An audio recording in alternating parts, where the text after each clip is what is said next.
കേരളത്തിലെ ഏറ്റവും പ്രബലമായിട്ടുള്ള അല്ലെങ്കിൽ ഏറ്റവും കൂടുതൽ അംഗസംഖ്യയുള്ള ഒരു സമുദായം എന്ന് പറയുന്നത് ഈഴവ സമുദായമാണ്. ആ ഈഴവ സമുദായത്തെ പ്രതിനിധീകരിക്കുന്ന ഒരു സംഘടനയാണ് SNDP എന്ന് പറയുന്നത്, ശ്രീനാരായണ ധർമ്മ പരിപാലന യോഗം. അപ്പോൾ അതിൻ്റെ സെക്രട്ടറി ആയിട്ട് ഇപ്പോൾ 30ാമത്തെ കൊല്ലം തികക്കുകയാണ് വെള്ളാപ്പള്ളി നടേശൻ.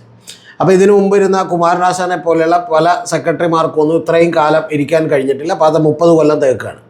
അപ്പോൾ 30 കൊല്ലം തികക്കുന്ന വെള്ളാപ്പള്ളി നടേശനെ അനുമോദിക്കുന്നതിനായിട്ട് ചേർത്തല യൂണിയൻ അവിടെ വെച്ചൊരു സമ്മേളനം നടത്തി. ആ ചേർത്തല യൂണിയൻ്റെ സമ്മേളനത്തിൽ വെച്ച് പിണറായി വിജയനാണ് ആ സമ്മേളനം ഉദ്ഘാടനം ചെയ്തത്. അപ്പോൾ ഉദ്ഘാടനം ചെയ്യുമ്പോൾ കേരളം ഉറ്റുനോക്കിക്കൊണ്ടിരിക്കുകയായിരുന്നു പിണറായി വിജയൻ എന്ത് പറയും എന്നുള്ളതിൻ്റെ കാര്യം. അതിൻ്റെ പ്രധാനപ്പെട്ട കാരണം ഇതിൽ പങ്കെടുക്കാൻ പാടില്ല എന്നൊക്കെ പറയുന്ന വലിയ തോതിലുള്ള അഭിപ്രായമൊക്കെ തന്നെ പല മാധ്യമങ്ങളും മാധ്യമപ്രവർത്തകരും സാംസ്കാരിക നായകരും ഒക്കെ തന്നെ പറഞ്ഞിരുന്നു. അതിൻ്റെ കാരണം ഇതിന് തൊട്ട് മുമ്പ് വെള്ളാപ്പള്ളി നടേശൻ, അതായത് ഈ പരിപാടി ഒക്കെ ഏതാണ്ട് ഫിക്സ് ചെയ്തതിന് ശേഷമാണ് വെള്ളാപ്പള്ളി നടേശൻ നിലമ്പൂർ പോയി ഒരു വിവാദമായിട്ടുള്ളൊരു പ്രസംഗം നടത്തിയിരുന്നു. ആ പ്രസംഗത്തിൽ അദ്ദേഹം പറഞ്ഞിരുന്ന കാര്യം നിങ്ങൾക്ക് ഓർമ്മയുണ്ടാവും. ഞാൻ നേരത്തെ തന്നെ വീഡിയോ ചെയ്തതാണ്, അതിനോട് വിശദാംശങ്ങളിലേക്ക് പോകേണ്ടതില്ല. ആ പറഞ്ഞിരുന്നൊരു കാര്യം എന്ന് പറയുന്നത് മലപ്പുറത്ത് ഈഴവരൊക്കെ തന്നെ ഭയന്നാണ് ജീവിക്കുന്നത്, ഒരു അഭിപ്രായം പറയാൻ കഴിയുന്നില്ല, ശ്വാസം മുട്ടുകയാണ് എന്നൊക്കെ അദ്ദേഹം പറഞ്ഞിരുന്നു. അത് മറ്റ് ചില വിഭാഗങ്ങൾക്ക് അവിടെ വലിയ തോതിൽ അവിടെ അംഗസംഖ്യ ഉള്ളത് കൊണ്ടാണ് എന്നൊക്കെയുള്ള സൂചനകളൊക്കെ അദ്ദേഹം നൽകിയിരുന്നു.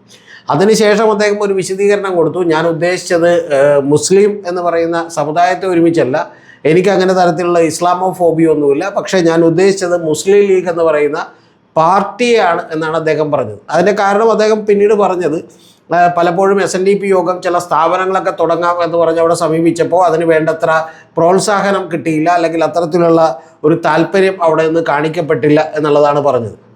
പിന്നെ അദ്ദേഹം അതുമായി ബന്ധപ്പെട്ട് പറഞ്ഞൊരു കാര്യം, പിന്നോക്ക ജാതിക്കാരായിട്ടുള്ള ആളുകൾക്കൊക്കെ തന്നെ അവിടെ ഇത്തരത്തിൽ ഒരു വിദ്യാഭ്യാസ സ്ഥാപനങ്ങൾ പഠിക്കാൻ വേണ്ടിയില്ല എന്നൊക്കെ ഉള്ളതാണ്. അതൊക്കെ ശുദ്ധ അസംബന്ധമാണെന്ന് നമുക്കറിയാം. അവിടെ അങ്ങനെ ആർക്കും പഠിക്കാൻ ഉള്ള എല്ലാ സൗകര്യങ്ങളും അവിടെ ഉണ്ട്, വലിയ കോളേജുകളും ഇൻസ്റ്റിറ്റ്യൂട്ടുകളും ഒക്കെ അവിടെ ഉണ്ട്. അപ്പോൾ ഇത്തരത്തിലുള്ള സാഹചര്യങ്ങളൊക്കെ ഉണ്ട്. അപ്പോൾ ഇങ്ങനൊരു അവസ്ഥയിലാണ് പിണറായി വിജയൻ ഇവിടെ വന്ന് എന്ത് പറയും എന്നുള്ളത് ആലോചിച്ചത്. അപ്പോൾ അന്ന് തന്നെ ഞാൻ എൻ്റെ പല സുഹൃത്തുക്കളോടും മറ്റു പല ആളുകളോടും ഒക്കെ തന്നെ പറഞ്ഞിരുന്നു, പിണറായി വിജയൻ വന്ന് കൃത്യമായി പറയാൻ പോകുന്നത് ഇതിനെ ന്യായീകരിക്കുന്ന ഒരു കാര്യങ്ങളായിരിക്കും എന്നുള്ള കാര്യത്തിൽ എനിക്കൊരു സംശയമില്ല. അതിന് ഞാൻ പിണറായി വിജയനെ പോലും കുറ്റം പറയുന്നില്ല. കാരണം കേരളത്തിൻ്റെ ഒരു പ്രത്യേക അവസ്ഥ വെച്ചിട്ട് യഥാർത്ഥത്തിൽ പിണറായി വിജയനും ചെയ്യാൻ കഴിയുമായിരുന്നൊരു കാര്യം അതാണ്. കാരണം ഒരു യുദ്ധത്തിന് വേണ്ടി നിൽക്കുമ്പോൾ നമുക്ക് കൂടെയുള്ള മിത്രങ്ങളെയും അല്ലെങ്കിൽ ബലാബലങ്ങളെയും ഒക്കെ കൂടെ പിടിക്കൽ മാത്രമേ സാധ്യമാകൂ എന്നുള്ളത് കൊണ്ടാണ്. അല്ലാതെ പിണറായി വിജയൻ എന്ന് പറയുന്ന മനുഷ്യന് ഇത് ശരിയാണ് എന്ന് പറയുന്ന ഒരു തോന്നലൊന്നും ഉള്ളതുകൊണ്ടല്ല. പിണറായി വിജയൻ അവിടെ ചെന്ന് പറഞ്ഞേക്കണ വാചകം വെള്ളാപ്പള്ളി ഉദ്ദേശിച്ചത് മലപ്പുറത്തെ കുറിച്ചല്ല, പകരം മുസ്ലിം ലീഗിനെ കുറിച്ചാണ്. പക്ഷെ അത് മുസ്ലിം ലീഗ് എന്ന് പറയുന്ന ഒരു പാർട്ടിയെക്കുറിച്ച് പറഞ്ഞപ്പോൾ ആ പാർട്ടിയോട് താല്പര്യമുള്ള ആളുകളൊക്കെ കൂടി ഇത് മറ്റൊരു തരത്തിലുള്ള പ്രചാരണം നടത്തി. അതുകൊണ്ട് വെള്ളാപ്പള്ളി നടേശൻ വാക്കുകളൊക്കെ ഉപയോഗിക്കുമ്പോൾ കുറച്ചുകൂടി ജാഗ്രത കാട്ടണം. കാരണം ഈ പറയുന്ന പോലെ വെള്ളാപ്പള്ളി ഉദ്ദേശിക്കാത്ത അർത്ഥങ്ങൾ കൊടുക്കാനുള്ള സാധ്യതയുണ്ട്. ഇക്കാലത്ത് അത്തരത്തിലുള്ള പല പരിശ്രമങ്ങളും വിഭാഗീയമായിട്ടുള്ള പല ചേരിതിരിവുകളും ഒക്കെ നടത്തും എന്നാണ് പറഞ്ഞിട്ടുള്ളത്.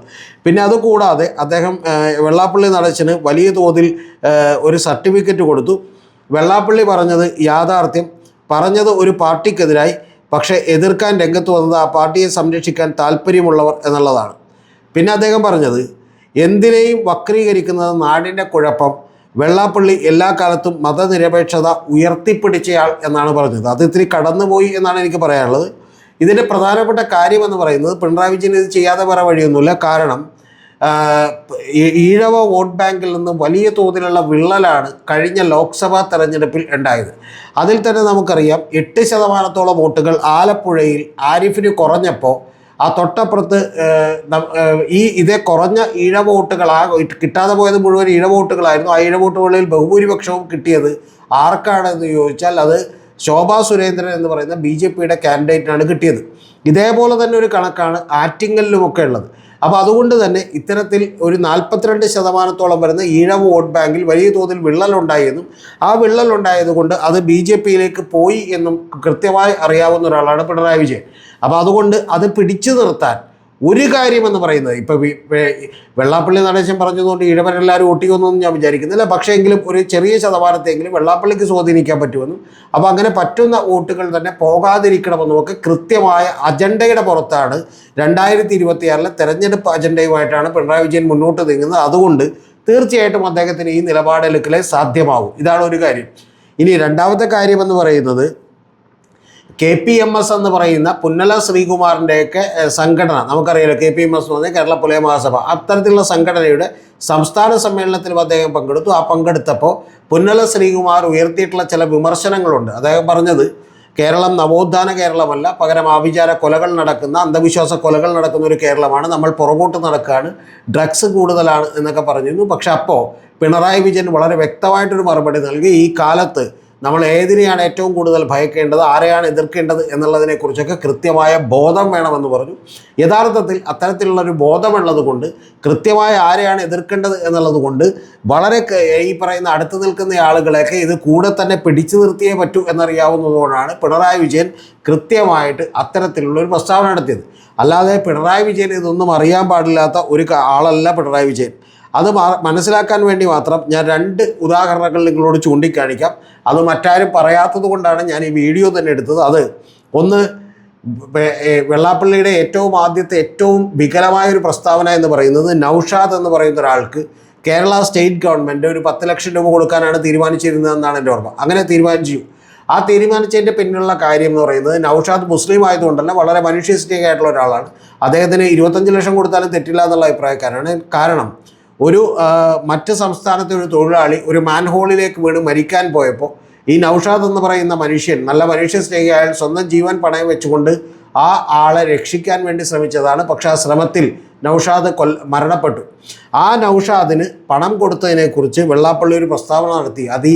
ഭീകരമായിട്ടുള്ളൊരു പ്രസ്താവനയായിരുന്നു അത്. കാരണം കേരളത്തിൽ ഇങ്ങനെ മരിക്കുമ്പോൾ നിങ്ങൾക്ക് ധനസഹായം കിട്ടണമെങ്കിൽ നിങ്ങളൊരു മുസ്ലിമായി മരിക്കണം എന്ന് പറയുന്ന ഒരു പ്രസ്താവനയാണ് നടത്തിയത്. യഥാർത്ഥത്തിൽ ഏറ്റവും വലിയ തമാശ, അദ്ദേഹം നടത്തിയ ജാഥയുടെ പേരെന്തോ സമത്വ മുന്നേറ്റ യാത്ര എന്നായിരുന്നു. പക്ഷെ ഒരു സമത്വവും ഉണ്ടാക്കാത്ത മുന്നേറ്റങ്ങളാണ് ആ ജാഥ ഉണ്ടാക്കിയിട്ടുള്ളത്. കാരണം അതിലാണ് അദ്ദേഹം ഇത്തരത്തിലുള്ള പ്രസ്താവന നടത്തിയത്. അന്ന് നമുക്കറിയാം ഉമ്മൻചാണ്ടി ഗവൺമെൻറ് അദ്ദേഹത്തിനെതിരെ കേസെടുത്തിരുന്നു. പിന്നെ കേസൊക്കെ കേരളത്തിനും ഇന്ത്യയിലൊക്കെ എടുത്ത് ഇത്രയൊക്കെ ഉള്ളൂ എന്ന് അറിയാവുന്നതുകൊണ്ട് ഒന്നും സംഭവിച്ചില്ല. അപ്പോൾ അതുകൊണ്ട് ഈ പറയുന്ന കാര്യം ഉണ്ടായി എന്നുള്ളത് നമുക്കറിയാം.